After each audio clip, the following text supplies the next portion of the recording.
जहाँ पे आशीष पांडा जी ने छोड़ा है मैं वहीं से आगे बढ़ाता हूँ। उन्होंने कहा कि बहुत लोग, मैं इसे नंबर में बताता हूँ, in India near about to 35 से 40 करोड़ स्टूडेंट्स हैं, 35 से 40 करोड़ बच्चे हैं। प्रॉब्लम ये हुआ कि जब हम लोग कहते हैं कि RTE है, राइट टू एजुकेशन है, और उसे प्रोटेक्ट करने के लिए हम लोग ऑनलाइन क्लासेस चला रहे हैं कि ताकि उनका राइट टू एजुकेशन जो है वो बचा रहे। बट सी कि क्या हम लोग उस 40 करोड़ बच्चों को राइट टू एजुकेशन ऑनलाइन पढ़ा पा रहे हैं? नहीं पढ़ा रहे हैं। केवल 25%, कहने का मतलब ये हुआ कि हम लोग केवल 8 से 10 करोड़ बच्चों को ऑनलाइन पढ़ा पा रहे हैं। बाकी लोगों को क्यों नहीं पढ़ा पा रहे? क्योंकि या तो उनके पास रिसोर्सेज नहीं है, और चलो रिसोर्सेज है भी तो मेरे गांव में नेटवर्क नहीं है, तो पहले टावर लगाइए, उसके बाद रिसोर्स देखेंगे। तो 75% बच्चे ऐसे हैं कि जिन्हें हम ऑनलाइन पढ़ा ही नहीं सकते, हम चाहे तब भी, और इसे पूरा करने में भी काफी टाइम लग जाएगा क्योंकि अभी नेटवर्क ही नहीं है, तो पढ़ाएंगे कैसे? तो इसलिए रीओपनिंग की बात हो रही है, क्योंकि हम इस सेक्टर को बंद करके नहीं रख सकते। और स्कूल केवल पढ़ने पढ़ाने के लिए नहीं है।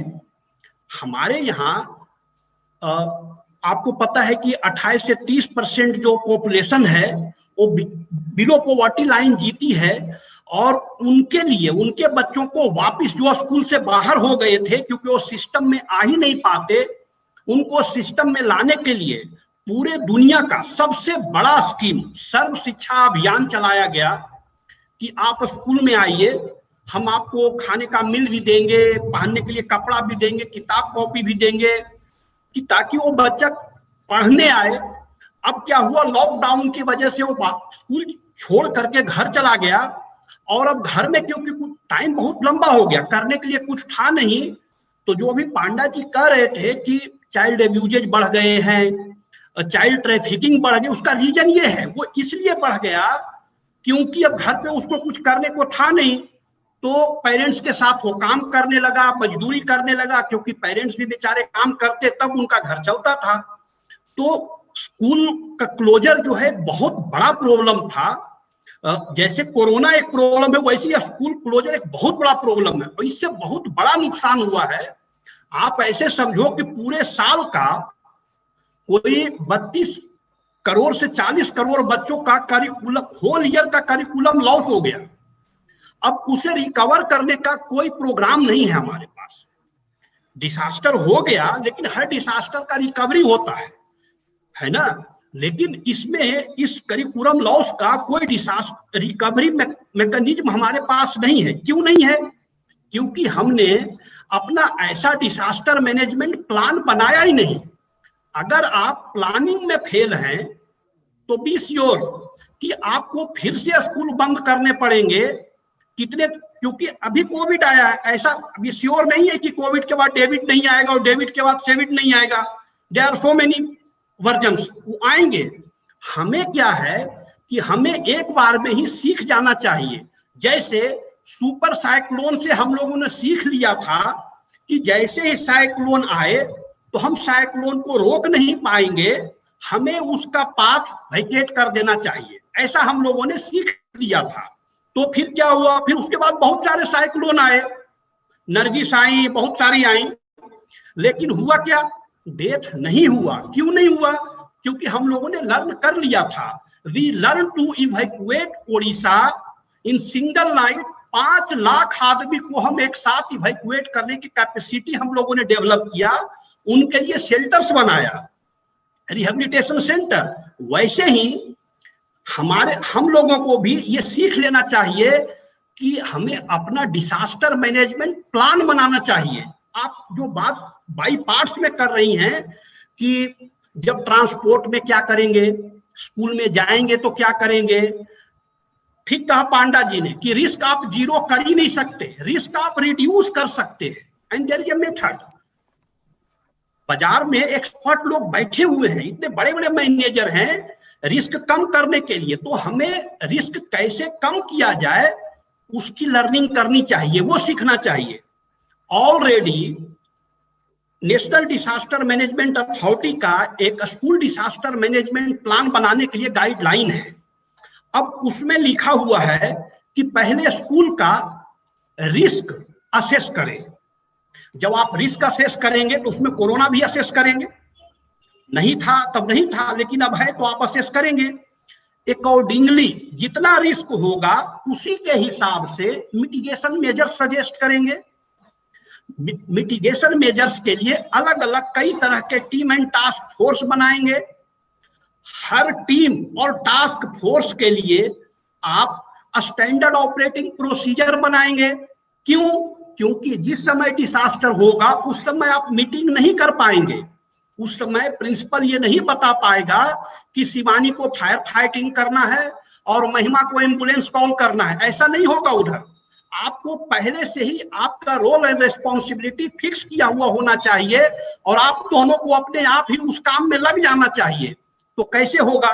उसके लिए जो आपकी रिस्पॉन्सिबिलिटी फिक्स की गई है उसके लिए आपको ट्रेंड होना पड़ेगा। कौन करेगा? जो डिसास्टर मैनेजमेंट प्लान बनाएगा, जिसने रिस्क असेस किया है, वो आपको ट्रेंड करेगा। पूरे बिल्डिंग का जो पूरा आपका स्कूल का कैंपस है, उस पूरे कैंपस का स्कूल इवैक्यूएशन मैप बनता है कि बिल्डिंग में अगर धुआं भर जाए तो आप कैसे उससे बाहर निकलेंगे। लेकिन क्या होता है कि पॉलिसी हमारे पास बहुत पहले से है और बहुत बढ़िया है, बट होता क्या है, वी फेल टू इंटरप्रेट। हम उसे इंटरप्रेट नहीं कर पाते, और अगर करते भी हैं तो ट्रांसलेट नहीं करते, और करते भी हैं तो उसे ग्राउंड पे इंप्लीमेंट नहीं करते, जो अभी पांडा जी कह रहे थे। अब आप देखिए उसमें लिखा हुआ इवैक्यूएशन मैप बनाइए। मुझे पता है इस पे अभी इसमें काफी सारे स्कूल वाले हैं और उनके स्कूल में इवैक्यूएशन मैप लगा भी हुआ भी है, लेकिन मैं गारंटी के साथ कह सकता हूं कि उसमें 99% स्कूलों में कागज का मैप लगा हुआ है। अब आप बताइए कि कागज का जो इवैक्यूएशन मैप लगा है वो धुआं में डायरेक्शन दिखाएगा? नहीं दिखाएगा। तो फिर लगाया किस लिए आपने? उससे बढ़िया नहीं लगाते। तो ठीक कह रहे हैं कि पॉलिसी है हमारे पास, गाइडलाइंस है हमारे पास, एक्ट है हमारे पास, लेकिन हम उसे ट्रांसलेट ही नहीं करते, हम उसे इंप्लीमेंट नहीं करते, इन्फोर्स नहीं करते। क्यों नहीं करते? क्योंकि विलिंगनेस नहीं है। हमारे कंट्री में सेफ्टी जो है वो लास्ट प्रायोरिटी पे है। हम एक छोटा एग्जांपल लेते हैं, हम लोग बाइक भी 1 लाख से 1.5 लाख का खरीदते हैं, लेकिन हेलमेट सोचते कहीं से फ्री का मिल जाए और 100-150 रुपया वाला आधा कटा हुआ ले ले, वो ठीक रहेगा। तो हमारा जो कल्चर, हमने कल्चर डेवलप किया है जो रॉन्ग है। अभी आप जो कह रही थी कि बच्चे स्कूल तक आएंगे जैसे, जाएंगे कैसे? डिसास्टर मैनेजमेंट प्लान में home to home school safety की बात है कि बच्चा घर से स्कूल आएगा और स्कूल से घर सेफली जाएगा, इसकी जिक्र होता है। तो कैसे होगा? उसमें यह भी है कि आपका एक बस ट्रांसपोर्ट टीम बनता है। वो टीम जो है असेस करता है। पूरे स्कूल में एक स्कूल डिसास्टर मैनेजमेंट कमेटी बनती है, जिसे हर साल कम से कम एक बार मीटिंग करना है, उसे रिव्यू करना है स्कूल सेफ्टी के बारे में। ये तो सब कुछ है ऑलरेडी। और सबसे बढ़िया बात यह है कि ये सुप्रीम कोर्ट का ऑर्डर है, और उस सुप्रीम कोर्ट के ऑर्डर के को इम्प्लीमेंट कराने के लिए गवर्नमेंट ऑफ इंडिया ने हर स्टेट को, अभी हम लोगों ने पिछले बार जब वेबिनार करवाया था अक्टूबर में, तो गवर्नमेंट ऑफ इंडिया ने फिर से वो चिट्ठी लिखा, लेकिन मजाल है कोई स्कूल वाला उसे मान जाए। क्यों नहीं मानता? क्योंकि safety is not our culture. हमारा कल्चर तो ये है कि safety is a least priority. फिर हम क्या कहते हैं, ओह ऐसे हो गया। और हम लोग क्या कर रहे हैं कि बाई पार्ट्स में चीजों को सोचते हैं। एक छोटा एग्जांपल कि अगर हमें सेफ्टी करना है तो चलो बाउंड्री वॉल बना लो, चलो लोहे का गेट लगा लो। फिर कहीं से ज्ञान हो गया नहीं नहीं नहीं, हमें एक सीसीटीवी कैमरा भी लगाना था तो सीसीटीवी कैमरा लगा लो। फिर ज्ञान हो गया नहीं नहीं, बाउंड्री को थोड़ा उस पर वायर भी लगाना है, वो भी कर लिया। ऐसे नहीं होता। जब भी प्लान आप करें तो प्लान जो होना चाहिए वो कम्प्रिहेंसिव होना चाहिए। भले ही इम्प्लीमेंट आप बाई पार्ट्स में करें। तो कैसे होगा प्लान? जब पूरे बिल्डिंग का इन एंड अराउंड जब रिस्क पता लगेगा, आपको बीमारी पता लगेगी, तभी ना आप उसका दवाई करेंगे। तो जब बीमारी नहीं पता लगेगी तो आप क्या करेंगे? कभी पेंटेड सल्फा खा लेंगे, कभी डाइजिन खा लेंगे, और उससे क्या होगा? पता चला कि बीमारी कुछ थी और दवाई आप कुछ और ही ले रहे थे। तो सबसे पहले मेरे ख्याल से मेरा टाइम हो रहा है, अदरवाइज ये एक ऐसा टॉपिक है जिसपे हम सब लोगों को, अच्छा है कि हम लोग इकट्ठा हुए हैं एंड लेट्स डिस्कस। मैं तो आप लोगों को भी कहता हूं कि जितने भी लोग हैं, हर कोई स्कूल में पढ़ता है, कोई स्कूल में पढ़ाता है, कुछ भी नहीं तो उसके बच्चे स्कूल में पढ़ते हैं।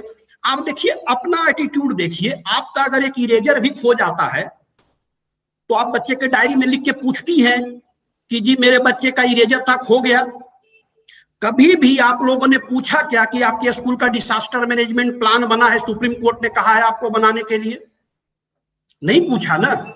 एक भी हाथ रेज नहीं होएगा, आप देख लेना। क्यों नहीं? क्योंकि हम कंसर्न ही नहीं है एक्चुअली। हम तो रिस्पॉन्स वाले लाइफ एरा में जी रहे हैं। कुछ हो जाएगा तो थाने में जाके कंप्लेन लिखा देंगे और कहेंगे it was act of God. क्यों? हम अपनी कमी छुपाने के लिए, हम कितने निकम्मे हैं, उस कमी को छुपाने के लिए बेचारा गॉड है। गॉड को हम लोग ब्लेम कर देते हो। अर्थक्वेक आ गया, it was act of God. कोई एक्ट ऑफ गॉड नहीं था वो। एक्चुअली वो एक, मुझसे अगर पूछेंगे कि आपका फेल्यूर है कि आपने स्कूल का बिल्डिंग ऐसा बनाया कि गिर गया, है ना? वो कोई एक्ट ऑफ गॉड नहीं है। आप बताइए, बिहार में, आसाम में हर साल 200 से ज्यादा लोग फ्लड से मर जाते हैं। हर साल वो स्कूल पानी में डूब जाता है। ये एक्ट ऑफ गॉड है? बिल्कुल नहीं है। अरे आपने स्कूल बनाया क्यों फ्लड लेवल के नीचे? ये आपकी गलती है। बेसिकली हम लोगों ने नया टर्मिनोलॉजी डेवलप कर लिया, एक्ट ऑफ गॉड। क्यों? अपनी नाकामी छुपाना है। आप डिसास्टर मैनेजमेंट प्लान बनाएंगे नहीं, नदी में जाके स्कूल बना लेंगे, फिर कहेंगे नदी का पानी अंदर घुस गया। अरे भाई, नदी ठीक आया है, आप गलत थे। तो हम लोगों को जो हो गया सो हो गया। अब हम लोगों को हर स्कूल का, बड़ा छोटा, काला पीला जो भी है, सबका रिस्क असेस करके एक क्वालिफाइड डिसास्टर मैनेजर से डिसास्टर मैनेजमेंट प्लान बनवाना चाहिए। उसकी एक कॉपी डीडीएमए में जमा करवाना चाहिए। अब बोले डीडीएमए में क्यों जमा करवाऊं मैं? ऐसा इसलिए करवाना है, टच वुड, कि कभी आपके स्कूल में कुछ हो गया तो आपका जो कॉपी था या तो बर्न हो जाएगा या रबल में दब जाएगा। जो वो कॉपी डीडीएमए में जमा है, उस कॉपी से रिस्पॉन्डिंग एजेंसी आपको फास्ट रिस्पॉन्ड कर पाएंगे। उसमें सब कुछ पता रहता है, नियरेस्ट पुलिस स्टेशन कहाँ है, नियरेस्ट फायर